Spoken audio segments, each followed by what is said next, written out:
Is it time to retire the word toxic? I just don't get a good feeling from that word anymore. No, I want to replace that word with just like unhealthy. You don't have to look far online these days to find hordes of advice telling you how to cut toxic people out of your life. It's a Marie Kondo approach to socializing. Do these people spark joy? Have they outlasted their use? Lose them. But the problem is that this oversimplified advice is very black and white, and at its worst conflates behavior that you may personally find annoying with genuine abuse. It also assumes all relational problems are a one-way street and doesn't allow for any self-examination. Am I so out of touch? No, it's the children who are wrong. The Atlantic's Caitlin Tiffany, a critic of the practice of only keeping what relationships serve you and discarding the rest, says, "The message, implied if not always stated outright, is that other people are simply not my problem." The word toxic itself has become a buzzword that's even become an integral part of our channel's vernacular. But it's beginning to feel like the word is losing its meaning. Toxic relationship, toxic friendship, toxic work culture, toxic masculinity. If everything is toxic, then nothing is. Here's our take on why we need to stop labeling things we just disagree with as toxic, and why instead of swiftly cutting people out, we should stop to reflect and engage more.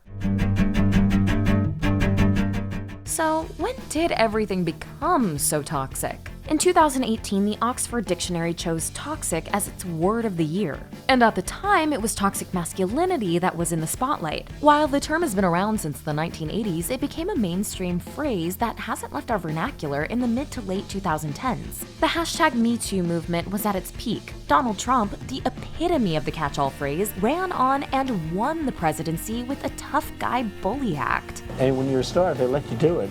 You can do anything. Which also led to Brett Kavanaugh's nomination to the Supreme Court. The allegations about his sexual assault of Christine Blasey Ford brought to a focus a culture that defines manhood as being violent and aggressive. There was an explosion of incel forums online, men who, instead of addressing their own psychological woes from being sexually rejected, turned to violence against women. Calling out these incredibly harmful manifestations of toxic masculinity like sexual harassment and domestic violence was and is vital. But critics view it as an all-out attack on men, leaving no room for the good parts of manhood. And the crusade against toxic masculinity, like so many things that get the label toxic, has, over time, fallen to oversimplification. While, as a culture, we were quick to label things toxically masculine without offering many solutions, and we've overlooked the cultural and political conditions for men that have sustained the problem. We got another toxic dude on our hands. The same could be said of our one-sided view of toxic relationships. It turns away from the moments of tension instead of trying to navigate through them. Therapists describe this aspect of relationships as rupture and repair. The idea that if two people hit a brick wall together, they should try and work through it together, making that relationship stronger in the process. I'm willing to admit this over dinner tonight while we iron out all of our differences and move past this. I could do that. We see this concept explored in The Bear. Carmi, who's gotten the advice to do the polar opposite of rupture and repair. Just remove myself from any situation that is or could become toxic.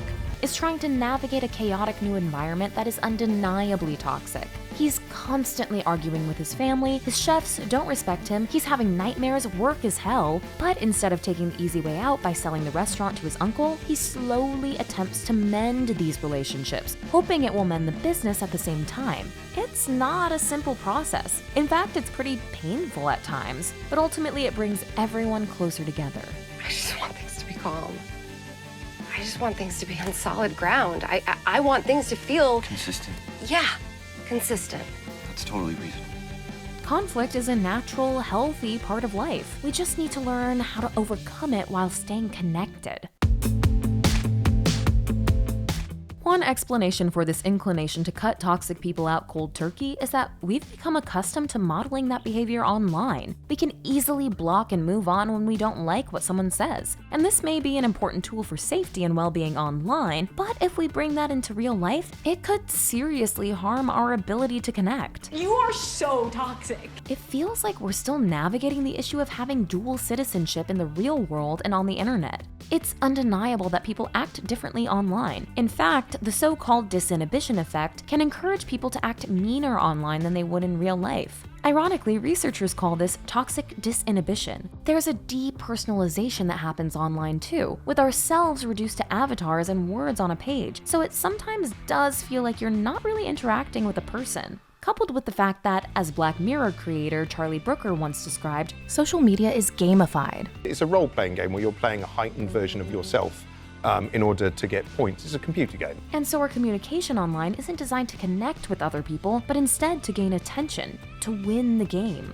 This game has become a toxic rhetoric machine. As soon as something starts to become popular, usually at someone else's expense, everyone jumps on it. Because that's where the likes, retweets, and comments come from. The toxic discourse has tons of overlap with cancel culture, which started as the concept of holding our public figures accountable for harmful behavior, but has morphed into the idea that we have an obligation to cancel everyone or everything that causes us discomfort. That's over. It's canceled. It also feeds into a very binary black and white view of the world that is well modeled by social media. Follow or unfollow, friend or unfriend, block or move on. The problem is that now, data shows that the average internet user spends more than 40% of their day online. And so this internet language and internet behavior is creeping into the real world. You ever been blocked? It drives you crazy. Once they hit that button, that's it. You're locked out. End of conversation. Dr. Anna Lemke argues that this addiction we have to the smartphones and instant gratification means we're losing our capacity to delay gratification, solve problems, and deal with frustration and pain in its many different forms. Apply this to relationships, and we see how easily labeling something as toxic gives us an excuse to disengage with zero responsibility, and that the internet will actually validate us for it. So while social media is supposed to be bringing people together, actually it's driving us apart. We're in the midst of a loneliness epidemic. A 2021 study revealed that Americans had fewer friends than ever before, with nearly half reporting having only 3 or fewer close friends. And post-COVID, society is rapidly losing spaces that are conducive to relationship building. So-called third spaces, ones that are neither home nor work, were off limits for much of the pandemic. And research shows that these places are essential for social cohesion and building community. These are places where people can exchange ideas, have a good time, and build relationships. The pandemic forced us all to radically reframe our social lives. Friendships were scaled back, and relationships of all kinds that were already vulnerable or distant were trimmed off. During the 2 or so years shuttered inside, people took stock of what relationships were really serving them or worthy of reconnection once they got out. So our propensity to cut people out of our lives was only reinforced in the past few years. I can't believe you tried to cut me out. Why, Phoebe? Why? It was right after we were living together and you were driving me crazy. A study from 2022 found significant declines in extroversion, openness, agreeableness, and conscientiousness in 2021/2022 compared with before the pandemic.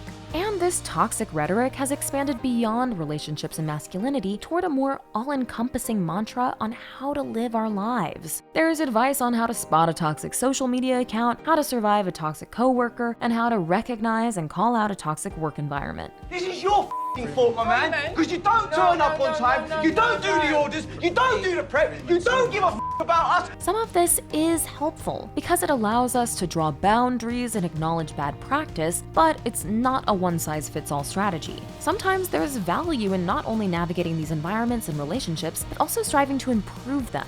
We could argue that the work environment at Abbott Elementary is a toxic one. It's underfunded, the staff are underappreciated, and Principal Ava is more interested in her own success than the success of the school. But rather than quitting, Janine's passion for the greater good and the impact the school could have begins to filter through. The team begins to come together to create a better environment for everyone, most importantly for their students. I won't quit. I love this job. There may be times when it is better to cut someone out of your life, but an absolutist approach that divides people into toxic and non-toxic ignores how complex people and relationships are the majority of the time. Please forgive me, Jen. Please. I had no idea that I was gonna love you so much. Being self-righteous in this way steers us away from seeing nuance and using compassion and understanding. By ridding ourselves of anything the moment it becomes toxic, we're not only leaving zero room for what it means to be human, we lose the opportunity to repair relationships, which often gives us a chance to rebuild stronger ones. We can still be firm in deciding what we want from our lives and who we want to spend our lives with, but if we take a minute before hitting that proverbial block button, we may find that we're more open to change than we might have thought. I'm sorry. You know, you're right. I want to know how you're feeling. How are you feeling?